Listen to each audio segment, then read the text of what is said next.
Have you ever noticed how much of our suffering comes from the need to defend our identity? Think about it. The arguments we get into, the fear of failure, the constant comparison with others. At the root of it all is the ego, that part of us that clings to labels and stories about who we are. It whispers, you need to be right. You need to be successful. You need to protect who you are at all costs. But instead of bringing us peace, ego-driven living traps us in cycles of anxiety, pride, and dissatisfaction. Now imagine what life could be like if you didn't have to constantly protect or inflate this fragile sense of self. What if you could move beyond ego and identity and instead live with openness, ease, and connection to the present moment? In this episode of the School of Buddha, we'll explore exactly that, how to transcend the ego-driven sense of self, why identities are illusions, and how you can begin to experience true freedom. You'll also learn practical tools to help you loosen the grip of ego and cultivate a deeper sense of inner peace. If you've ever felt weighed down by expectations, yours or others, this episode might offer a new way forward. Have you ever found yourself feeling angry, anxious, or frustrated without fully understanding why? In many cases, these emotions arise from the ego. The ego constantly demands attention, validation, and recognition. It's the part of us that says, I must win this argument, I must succeed, or I cannot be wrong. On the surface, these thoughts might seem harmless. After all, everyone wants to be right or successful. But beneath these desires lies a deeper problem. The ego thrives on attachment, and attachment inevitably leads to suffering. Let's break down why this happens. The ego creates a false sense of self by attaching to things that are impermanent, our roles, possessions, and beliefs. When we succeed, the ego swells with pride. When we fail, it crumbles with shame. It's constantly riding the waves of external events, making our sense of self fragile and dependent on circumstances beyond our control. Take a common example. Imagine being deeply identified with your job. You take pride in your title, your achievements, and the respect you receive from others. But what happens if you lose that job or face criticism at work? Suddenly, your sense of self is threatened, and you feel lost, anxious, or even worthless. This is the trap of ego-driven identity. It ties your worth to something that can change or disappear. Another way ego causes suffering is by creating division. When we cling to an identity, we inevitably separate ourselves from others. We begin to see the world through a lens of us versus them, my beliefs versus theirs, my success versus their failure. This division leads to conflict, both inner conflict, as we struggle to meet our own expectations, and outer conflict, as we defend our sense of self against perceived threats. The Buddha taught that this ego-driven way of living is like carrying a heavy load everywhere we go. The load might give us a temporary sense of purpose after all. Carrying something can make us feel important, but over time, it becomes exhausting. True freedom, he said, comes when we learn to set the load down and walk unburdened. But what does it mean to set the load down? It means recognizing that the ego is not who we truly are. It's simply a mental construct, a collection of thoughts, desires, and fears that we've mistaken for our identity. By seeing through the illusion of ego, we can begin to let go of the constant need to defend or inflate ourselves. When we stop clinging to ego, something beautiful happens. Life becomes lighter. We become less reactive, more open, and more compassionate. We stop seeing ourselves as separate beings who need to compete or prove something, and instead, we begin to experience life as a shared journey. So, the first step toward transcending ego is awareness. The next time you find yourself reacting strongly to something, whether it's criticism, failure, or even praise, pause for a moment. Ask yourself, is this my true self reacting, or is it my ego? Just this simple act of observation begins to weaken the grip of ego, creating space for a deeper, more authentic way of being.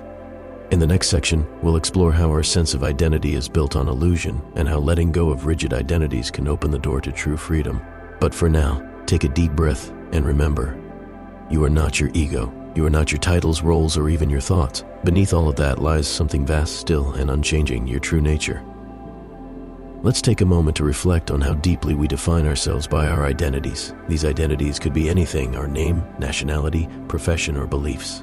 They provide us with a sense of structure and meaning. But the question is, do they truly define who we are? In Buddhist philosophy, identity is seen as an illusion because it's based on impermanent things. Everything we use to define ourselves, our thoughts, emotions, relationships, and possessions, is in a constant state of change. The Buddha taught that clinging to these shifting aspects of life leads to suffering because sooner or later they will change or disappear. Let's break this down with an example. Suppose you've always identified yourself as a successful professional. You've built your self-worth around your career, achievements, and the respect you receive from others. But one day, circumstances change, you lose your job, face failure, or retire. Suddenly, the identity you clung to is gone, leaving you feeling lost and uncertain. This is where the Buddhist teaching of Anatta, or no self, comes in. The Buddha didn't say we don't exist, rather he taught that the self we think we are is not fixed or permanent. It's constantly changing, like a river that's never the same from one moment to the next. Just as the river flows, so too do our thoughts, emotions, and experiences. Here's a simple exercise to experience the illusion of identity. Close your eyes and think about the roles you play in life. Now, ask yourself, who am I without these roles? Sit with this question for a while. You may find that beneath the shifting roles and labels, there's a quiet, spacious awareness, a presence that isn't defined by any identity. This presence is your true nature. Recognizing the illusion of identity doesn't mean you stop playing your roles in life. You can still be a parent, a professional, a friend, but you no longer cling to these roles as the core of who you are. You begin to move through life with greater ease, knowing that while your roles may change, your essence remains unchanged. Moving beyond ego and identity is a gradual process that requires both insight and practice. Here are a few practical steps rooted in Buddhist teachings to help you begin this journey. 1. Mindful observation of thoughts and emotions. The first step is cultivating awareness. When you feel a strong reaction, whether it's anger, pride, or fear, pause and observe it without judgment. Ask yourself, is this my true self reacting, or is it my ego? You'll often find that it's the ego trying to defend or assert itself. Simply noticing this begins to weaken its grip. Over time, this practice helps you create space between your thoughts and your sense of self. You start to see thoughts and emotions as passing phenomena rather than fixed parts of who you are. 2. Question your core beliefs.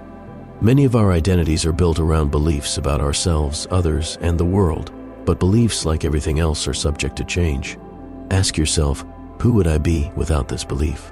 For example, if you believe, I must always be successful to be worthy, question whether this belief truly serves you. What happens if you let go of that belief? You may find a deeper sense of peace and self-acceptance. 3. Embrace impermanence.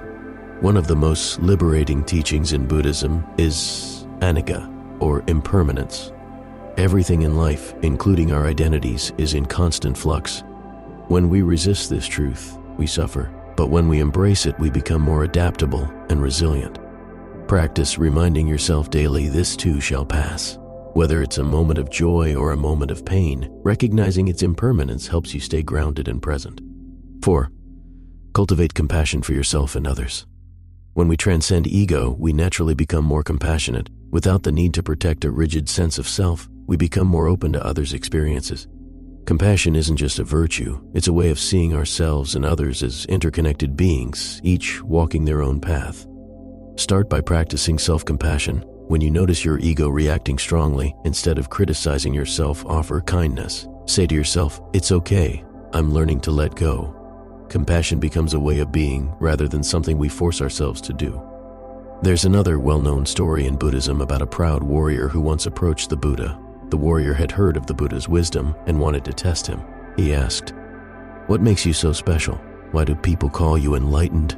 The Buddha smiled gently and said, Tell me, warrior, who are you?"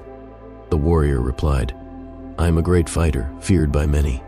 The Buddha asked, "And if you lose your battles, who will you be?" The warrior hesitated. "I suppose I will be a failure." The Buddha continued, "Your identity depends on circumstances. When you win, you are a warrior. When you lose, you are a failure. But beneath these labels, who are you truly?"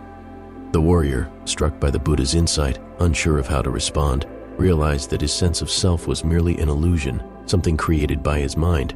The Buddha continued, "Your identity as a ruler depends on external circumstances. When those circumstances change, who you are also changes. But beyond all these roles, beyond all these titles, there is something unchanging. Discover that, and you will find true peace." This story beautifully illustrates how fragile our ego-driven identities are. When we cling to them, we are constantly at the mercy of external events. True freedom comes when we realize that we are not these shifting identities, we are the awareness behind them. Living without ego doesn't mean becoming passive or indifferent. It means living with fluidity, openness, and authenticity. When we are no longer ruled by ego, we become free to respond to life as it is, rather than reacting based on a rigid sense of self. Imagine being like water. Water doesn't cling to a specific shape, it flows freely, adapting to whatever container it's placed in.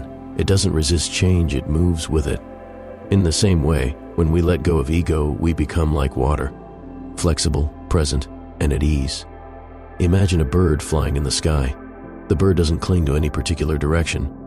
It simply flies, responding to the wind as it moves. In the same way, when we transcend ego, we become like the bird, free, open, and fully present. Without ego, we no longer feel the need to prove ourselves or defend our worth. We become less reactive and more compassionate. We begin to see life as a shared experience rather than a competition. This is the freedom the Buddhists spoke of, not freedom from responsibility, but freedom from the constant burden of protecting a false self. As we conclude today's episode, take a moment to reflect. What identities have you been clinging to? What would it feel like to let go of those identities, even for a moment? Imagine living without the need to constantly defend or prove yourself. Imagine the lightness, the peace, the freedom.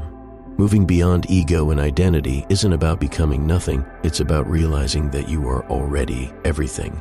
Beneath the roles and labels, there is a quiet, boundless awareness, a presence that is whole, complete, and unchanging.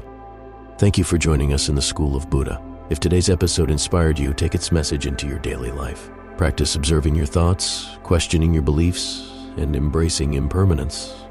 In our next episode, we'll explore self-reflection and inner clarity. How can we develop deeper self-awareness and insight through Buddhist practice?